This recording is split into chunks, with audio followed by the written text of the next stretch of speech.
আজকে আমি আবার সবার জন্য কাস্টার্ড তৈরি করতেছি। আপেল, আঙ্গুর, বেদানা, কলা সব রকম আইটেমই আছে।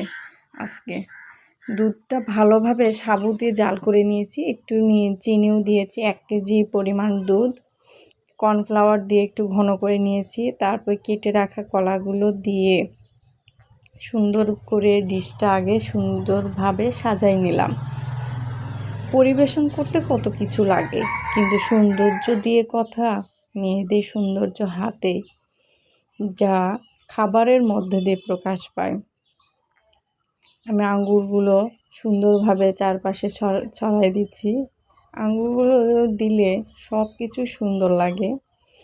খাবার খাইতেও যেরকম টেস্ট হবে, দেখতেও সুন্দর, স্বাস্থ্যসম্মত এবং মজাদার এবং অনেক সুন্দর একটা রেসিপি।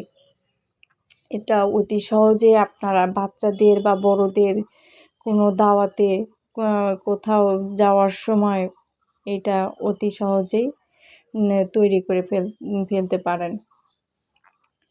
এটা যদি ফ্রিজিং করে একটু পরে 1 ঘন্টা বা 2 ঘন্টা পরে রেখে খাওয়া যায়, তাহলে তো কথাই নেই, আরও মজা আর আরও তৃপ্তি সহকারে। এটা গরমের সময় যে অনেক মজা লাগে, এটা চিন্তার বাহিরে।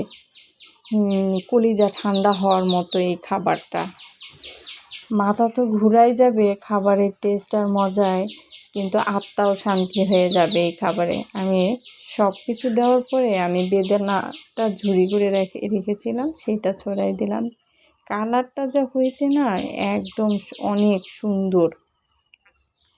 বাচ্চারা তো দেখতে চায়, বলতেছে মা কখন খাবারটা দিবা আর আমরা একটা খাবো, মজা করে খাবো। এটা আমার বাচ্চাদের যে এত পছন্দ। আর আমি আপেলটাও একটু কেটে নিয়েছি, কেটে ছড়াই দিলাম।